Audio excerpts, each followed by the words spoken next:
shattered windows, crumbled buildings. Last month, this police station in Kabul was targeted by a suicide attack claimed by the Taliban. 14 people were killed and 145 wounded. In another neighborhood, these policemen are on high alert. Their own checkpoint was recently attacked by a group of armed men on motorcycles. It was dinner time. We were all about to eat when they attacked. 3 people were injured, and 3 others were killed. They were my friends, my brothers. We used to share meals, talk, and laugh together, so I'm very sad. The checkpoint is set up at a strategic place. It leads to the city center, where ministries and foreign embassies are located. Those are favorite targets of the Taliban and the Afghan branch of the Islamic State group, which means these policemen are the first line of defense. According to the UN, Kabul is the most dangerous city in Afghanistan.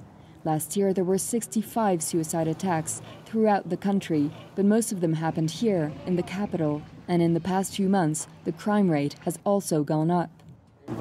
Every day, when I leave the house to come guard this checkpoint, my family is afraid for me.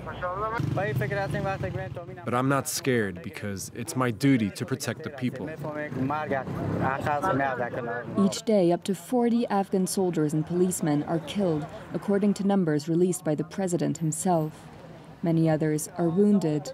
Ismatullah is a police officer who lost a colleague and friend in an attack a year ago.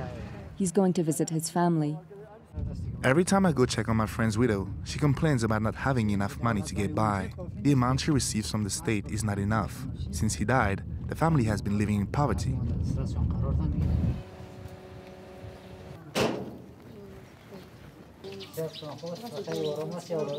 At 35 years old, Maleha is now on her own to take care of her 8 children.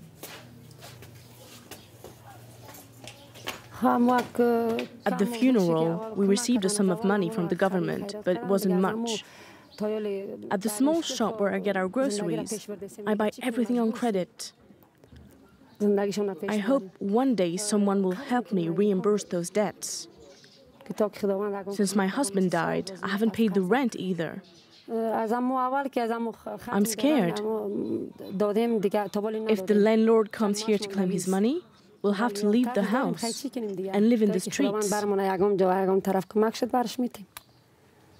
Amid the Afghan security forces, the police bears the brunt of the losses. In 2009, a militia called the Afghan Local Police, or ALP, was created to assist the national police. In Kunar, a province in the east of the country, these militiamen are posted at the front line and fight both the Taliban and the Islamic State group. A year ago, a suicide bomber attacked this small outpost in the countryside. One of our men tried to shoot the attacker, but his rifle got jammed because many of our weapons are old and defective. 1 year later, they've yet to receive funds to rebuild their base. The Interior Ministry doesn't support us like it supports the National Police and other regular security forces. They have real uniforms, weapons that actually function, and better equipment. On top of that, we're even less paid than regular policemen. These ALP militiamen say their monthly salary is barely over $100, and when they retire, they won't receive any pension. Deputy Interior Minister Hoshail Sadat admits the national and local police face many difficulties. Police was used for different purposes, more like the military force. So we're slowly changing that. It's going to take time. It's not always perfect. But because of the time where we're at, everything is military.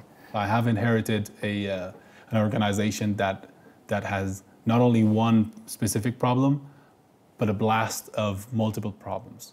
And to win a fight, you need a soldier to be ready and equipped and trained and motivated and led and supported. I do believe we're going to succeed.